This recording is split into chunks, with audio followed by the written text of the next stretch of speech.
Hello, my name's Jen Robinson and I'm counsel to Julian Assange and WikiLeaks.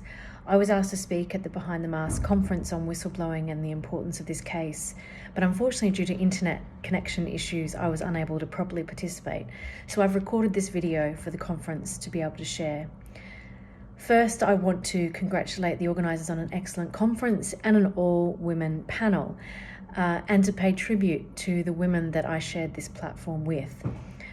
First being Sylette Dreyfus, who has long worked with Julian Assange and been an advocate not just for him but for whistleblowers across the board.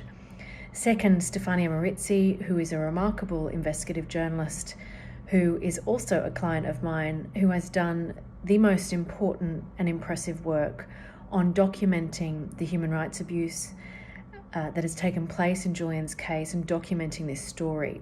It's been a privilege to me to work with her and to help her pursue her freedom of information claims against the British authorities, which have shown us more about the way the cases against Julian Assange and indeed other WikiLeaks journalists, the criminal investigation has progressed. Finally, my colleague Felicity Ruby, who has done incredible work herself, editing a compilation book on WikiLeaks, documenting the importance of the WikiLeaks disclosures for Australia. So I pay tribute to the women that I share this platform with and the remarkable work they've done in different ways on issues related to Julian Assange's case and about WikiLeaks. I'm going to speak to you today about the importance of Julian's case. I speak a lot about him as an editor, as a journalist, and about the principles and the legal principles involved in his case and the US attempt to prosecute and extradite him. But I think it's really important to remember that he is also a person, a son, a father, a friend, and someone who has spent almost a decade under some form of restrictions on his liberty, now more than 2 years in a high security prison, because of a US extradition request that has been universally condemned by free speech groups. Because of the COVID pandemic, his conditions within prison have been even more restrictive and isolating than you would ordinarily expect in a high security prison. He hasn't seen his children since last October, and I haven't been able to meet with him in person in prison since last February, when the COVID restrictions first kicked in. It has made his life incredibly difficult, having limited access to his family and his friends, but also in terms of our work as his legal defence counsel. When I talk about Julian's case, I always try to bring it back to the publications for which he is being sought for prosecution. This is a Trump administration indictment, an indictment from an administration that called the press the enemy of the people, and one in response to which Julian faces 17 separate charges under the Espionage Act and 175 years in prison for having published truthful information, public interest information, publications for which he's been nominated for journalism awards the world over. These publications relating to those back in 2010 and 2011 include the Afghan war material, the Iraq war material, the Iraq rules of engagement, the Guantanamo files, and of course the US diplomatic cables. As I mentioned, Julian has won journalism awards the world over for this work. He's won the Martha Gellhorn Prize in the UK, the Amnesty Award for New Media, the Australian equivalent of the Pulitzer Prize, the Walkley Award for Most Outstanding Contribution to Journalism, and indeed has been nominated for the Nobel Peace Prize each year since 2010. He also won the Sydney Peace Prize, and I want to read to you what the Sydney Peace Prize jury had to say about Julian when he won that award. Assange's work is the Tom Paine Rights of Man and Daniel Ellsberg Pentagon Papers tradition, challenging the old order of power in politics and journalism. Assange has championed people's right to know and has challenged the centuries-old tradition that governments are entitled to keep the public in a state of ignorance. In the Paine, Ellsberg and Assange cases, those in power move quickly to silence their critics, even by perverting the course of justice. As Julian has said, and as is the approach that he describes of WikiLeaks, the best way to obtain justice is to expose injustice. With WikiLeaks, the goal is justice and the method is transparency. And we can see over and over that the publications of WikiLeaks, including the publications for which he now faces prosecution and for which he remains in prison, have been used in human rights accountability efforts the world over. In his extradition hearing last year, our legal team put forward evidence of how the WikiLeaks material have been essential in Guantanamo Bay cases and in the litigation run by organisations like Reprieve to try to release those prisoners from Guantanamo.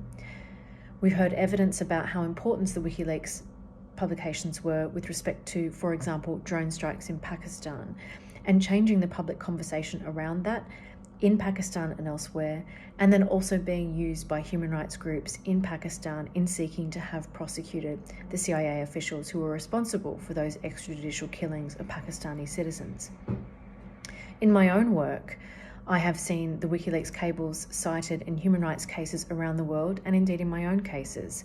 The WikiLeaks cables were cited in the International Court of Justice, for example, in the Chagos Islands case, and also in the challenge by the Chagos Islanders before the UK Supreme Court.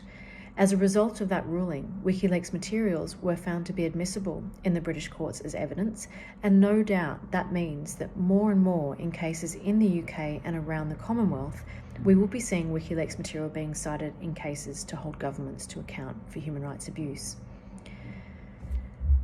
It's worth making a few comments about the danger of the use of the Espionage Act in Julian's case. As you all know, Julian faces prosecution for these publications in 2010 in the United States, and we have just won our extradition case in January this year. He faces 17 charges under the Espionage Act, and while we were successful in the case in January, in that we achieved the right outcome, but unfortunately for all the wrong reasons, the magistrate in the case rejected all of the free speech arguments that we had made, all of the arguments we had made about the public interest of these disclosures, and found on the very narrow grounds that he could not be extradited on the grounds it would be excessive because of the particular medical condition that Julian has, that is that he's been diagnosed with Asperger's, he has long-term depression, and that he is a suicide risk if extradited to the United States because of the oppressive prison conditions that he would be held in once he is in the United States. The US is appealing that decision, and it will be heard before a High Court judge sometime later this year. But again, it's worth making a few brief comments about the danger of this prosecution and what it means for the press. The Espionage Act has never been used to prosecute a publisher, a journalist, or an editor in the United States. This case is unprecedented. We know that historically the Espionage Act has been used politically by different administrations to threaten media organisations who are reporting on matters that are unsettling and uncomfortable for governments. But there has never been a prosecution. The Obama administration, in fact, chose not to prosecute in Julian's case. We now know that the indictment only came from the Trump administration, and as I said, an administration that called the press the enemy of the people. The New York Times, the Washington Post, and other media organisations have all written editorials stating that this is a danger to press freedom, a danger to all journalists, and as James Goodale, the former New York Times counsel, has said, the work of WikiLeaks and the conduct of WikiLeaks in this case is indistinguishable from other mainstream media journalists. That is, that this precedent can and will be used against journalists around the world and in the United States. The Espionage Act is an anachronistic piece of legislation which was implemented and designed to deal with espionage. Now, of course, Julian has not been accused of espionage. He has been accused of publishing government information to the public.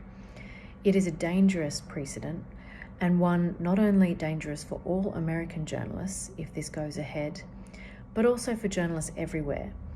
The fact that his extradition has been stopped as a result of his particular medical condition and particular circumstances, which will not apply to other journalists and editors, means that on the basis of the decision that has been currently given by the British court, any journalist anywhere in the world could face prosecution and extradition to the United States for publishing truthful information about the United States. It's also worth noting that there is no public interest defence in the Espionage Act, so it doesn't matter how important this information has been for journalism, for the public's right to know, for human rights accountability, and how it has revealed unlawful conduct by governments. That simply does not play into whether or not there's a defence, because there isn't one. For these reasons, Julian's case is very dangerous. It is why it has been universally condemned by free speech groups, universally condemned by mainstream media organisations in the United States and elsewhere, and media unions and media organisations the world over have joined us in calling the US administration to drop this case. Now that President Biden is in power, we have been calling on the Biden administration to reverse this policy of prosecuting Assange that was adopted by the Trump administration, a dangerous policy it is for all of the media. The Biden administration is in a difficult position. It has a stated policy that they are going to close Guantanamo, and yet they are at the moment prosecuting the person who was responsible for publishing evidence about the injustice of Guantanamo Bay. This is also an administration which has signalled its commitment to free speech. It is also an administration which has declared its policy of withdrawing troops from Afghanistan, while it is prosecuting the person who is responsible for publishing evidence about the reality and the horror of that conflict. This stark injustice that is this case could not be clearer. This case has gone on too long. Julian has been under some form of restriction on his liberty for over a decade, for publications in respect of which he's been nominated for the Nobel Peace Prize. It's time that this case comes to an end, and I hope that those who are watching and listening will do everything that you can to support this case by either donating to the Courage Foundation, which is supporting Julian's legal defence, and to raise it with your local MPs. Thanks very much for having me join.